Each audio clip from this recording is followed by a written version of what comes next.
Hello everyone, welcome back to the channel. What if we could measure market risk and forecast volatility before it happens? In today's video, we're going to build ARCH and GARCH models in Python to forecast stock market volatility. If you are new to time series analysis, don't worry, I will explain every concept, from basics to coding, step by step. By the end of this tutorial, you will understand what volatility means, what ARCH and GARCH models are, how to pre-process stock data, how to detect outliers, how to test for stationarity, how to fit ARCH-GARCH models, and how to forecast and compare volatility. So let's begin. What is stock market volatility?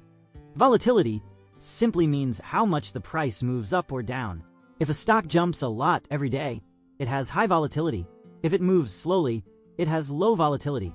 Traders and investors use volatility to measure risk, uncertainty, and trading opportunities. Our goal in this project is to predict future volatility using ARCH and GARCH models. What are ARCH and GARCH models? ARCH, autoregressive, conditional heteroskedasticity. ARCH was introduced by Engel. It models volatility using past squared returns. Meaning, if yesterday's return was very large, today's volatility will be high. GARCH, generalized ARCH. GRCH was developed by Boleslav. It improves ARCH by adding past volatility into the model. So GARCH uses previous squared returns and previous volatility values. This makes GARCH more powerful and more accurate. Here's the full workflow we'll follow. Load stock price data. Clean and pre-process the data. Calculate daily returns. Detect and cap outliers. Check stationarity using the ADF test. Plot rolling volatility. Fit ARCH and GARCH models. Forecast volatility. Compare model performance using MSE and ME. Now let's start coding. Mount Google Drive in Colab. First, we import the Drive module. Next, we mount Google Drive to the Colab folder. This allows Colab to access all our Drive files. After running it, we follow the link, allow access, paste the code, and Drive gets mounted. Installing required Python libraries. We are installing all the libraries needed for this project in one command. This includes pandas and NumPy for data handling, matplotlib and Seaborn for plotting, and stats models with ARCH for time series modeling. When we run this, Colab will download and install all the packages automatically. Once it's done, we can immediately use these libraries in our notebook. Installing the ARCH library. This command installs the ARCH library in Colab. ARCH is used to model time series volatility, which is important for financial data and forecasting. When it finishes, Colab will have ARCH ready to import. We can then use it to build models like ARCH and GRCH directly in our notebook.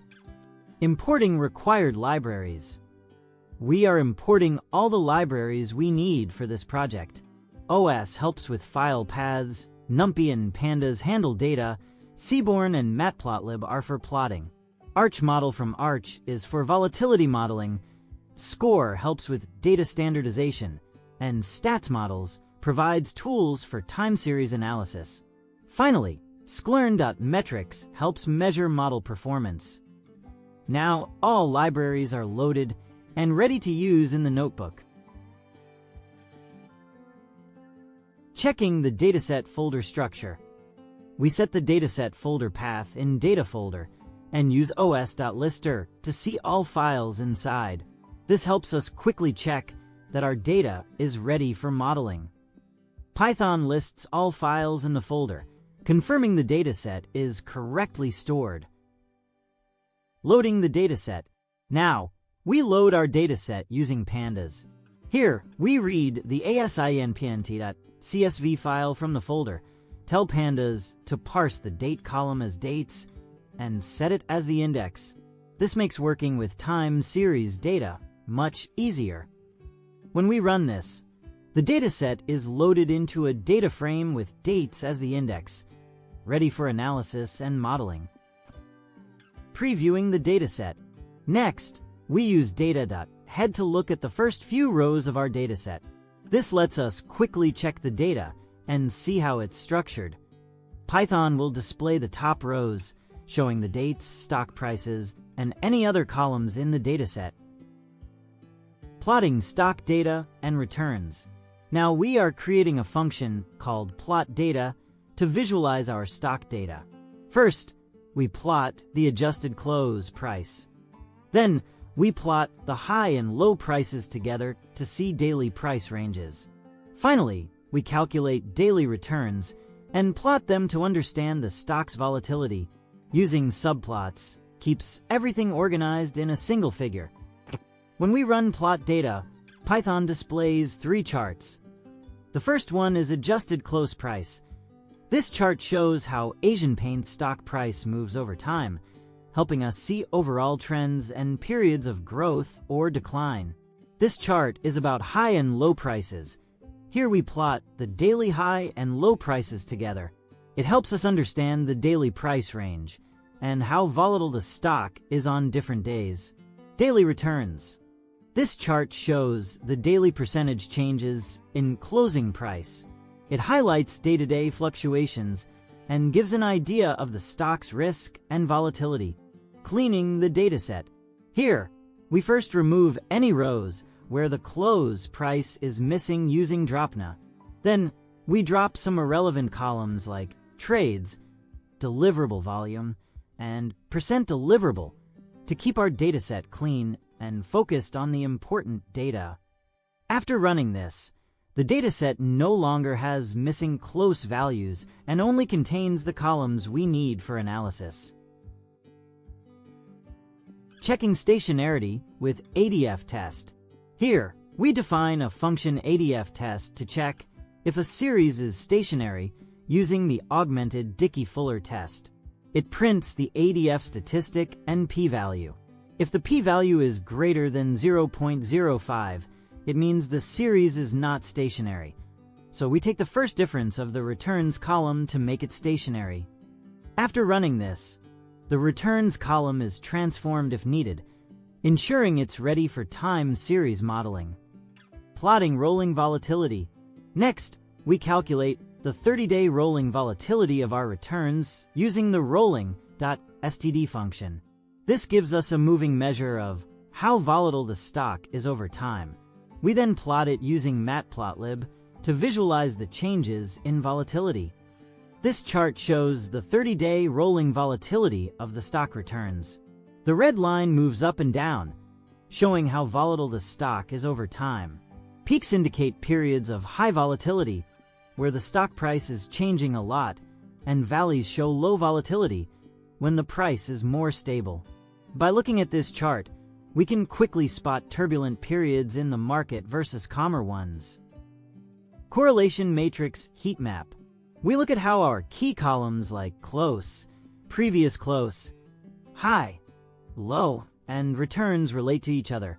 We calculate the correlation matrix and visualize it using a heat map with Seaborn, which makes it easy to spot strong or weak relationships. When we run this, a colorful heat map appears showing the correlation values between the columns, helping us understand the data patterns at a glance. Distribution of daily returns. Now, we visualize the distribution of daily returns using a histogram. We use sns.histplot with 50 bins and add a KD curve to see the overall shape of the data. This helps us understand how the returns are spread and if there are any patterns. When we run this, Python shows a histogram of daily returns with a smooth curve, making it easy to see the distribution at a glance. Detecting outliers with z-score. In this step, we calculate the z-score of the daily returns to identify extreme values. First, we remove any missing returns, then apply the score function and store the result in a new column called z-score.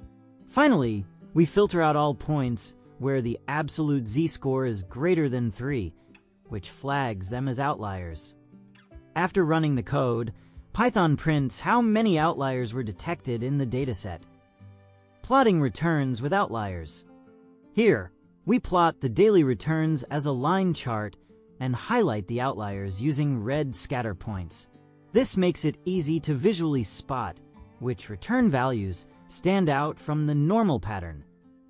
This graph shows the daily returns as a continuous line, and the outliers are highlighted with red dots. The line represents the normal movement of returns over time, while the red points mark the unusually high or low values that fall outside the expected range. Capping outliers. In this step, we define a simple function to cap extreme return values. We calculate the first and 99th percentile as our lower and upper bounds, and then use clip to pull any outliers back within this range. This helps stabilize the data and reduce the impact of extreme spikes. After running the code, the returns column is cleaned, with all outliers capped to a safe and realistic range. Plotting capped daily returns. Here, we plot the daily returns after capping the outliers to see how the clean data looks over time. Using plt.plot, we draw the capped returns and add labels and a title for better readability. When the code runs, we get a clear line plot showing the adjusted daily returns across the entire date range. This graph gives us a clean visual of the adjusted returns, making it easier to analyze patterns going forward. Seasonal decomposition of closing prices. Here, we use seasonal decompose to break the closing price series into trend, seasonal, and residual components. We set the model to multiplicative and use a period of 365 to capture yearly patterns. This helps us understand the underlying structure of the price movement. This graph shows the seasonal decomposition of the closing prices. The trend line highlights the long-term movement, the seasonal component shows repeating yearly patterns, and the residual captures the random fluctuations in the data. Rolling mean and standard deviation. Here, we calculate the 30-day rolling mean and standard deviation of the closing price. The rolling mean helps smooth out short-term fluctuations, while the rolling standard deviation shows how volatile the price is over time. We then plot the close price along with these rolling statistics for better visualization. When we run this code, the plot shows the closing price in blue, the 30-day rolling mean in red, and the rolling standard deviation in green. The rolling mean smooths out short-term fluctuations, while the rolling standard deviation highlights periods of higher or lower volatility. Fitting ARCH and GARCH models. Here, we define a function to fit both ARCH and GARCH models on our returns. The ARCH model captures volatility clustering with a lag of 1, while the GARCH model adds a moving average component for better volatility modeling. We then print the summary of each model to see the results. After running this, we get the ARCH and GARCH model summaries, showing key statistics and coefficients for volatility analysis. Forecasting volatility. In this step, we create a function to forecast future volatility using our trained models. We generate a variance forecast for the next few days and take the square root to convert it into volatility. Then, we apply this function to both the ARCH and GARCH models. After running the code, we get the predicted volatility values from both models for the selected forecast horizon.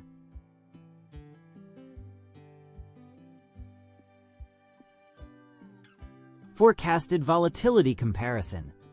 Now, we plot the forecasted volatility from both ARCH and GARCH models. Each line represents how volatility is expected to change over time, allowing us to visually compare the two models. The output shows a line chart where we can clearly see the differences between ARCH and GARCH volatility forecasts. This graph compares forecasted volatility over time using the ARCH and GARCH models. The horizontal axis represents days, while the vertical axis shows volatility levels. Two lines are displayed, one for ARCH and one for GARCH, allowing a clear visual comparison of how each model predicts changes in volatility across the forecast period. Model comparison using AIC and BIC. Here, we evaluate the ARCH and GARCH models using AIC and BIC values. These metrics help us compare model performance by balancing goodness of fit and model complexity. When we run this code, Python prints the AIC and BIC scores for both models, and the model with lower values is considered better. Calculating actual volatility. Here, we calculate actual volatility by taking the rolling standard deviation of returns over a 5-day window. This gives us a smooth measure of recent market volatility. The result is a new volatility series that reflects short-term fluctuations in the data. Calculating forecast errors. This function calculates forecast errors by taking the actual and predicted values. It returns the mean squared error and mean absolute error, which help us measure how accurate our model predictions are.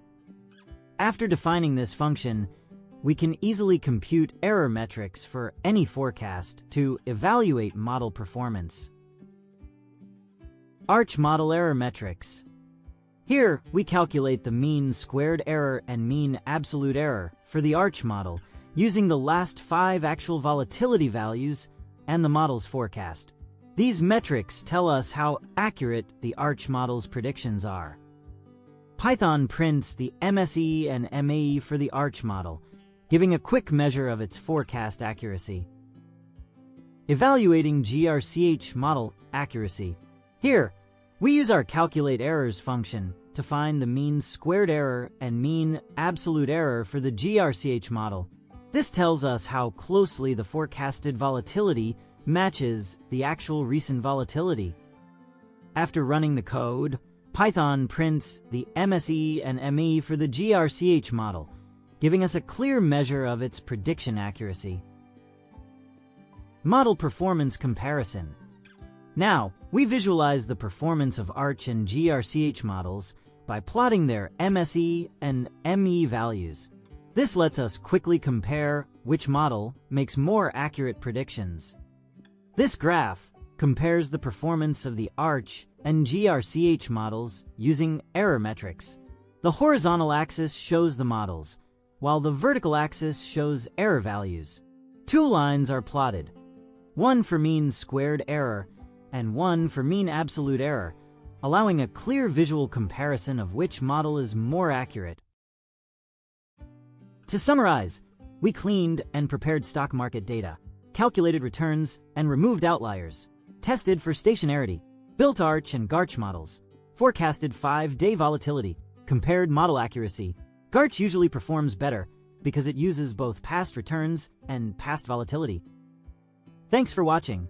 If you found this tutorial helpful, make sure to like, share, and subscribe for more data science and machine learning projects. Comment below if you face any problems while doing this project.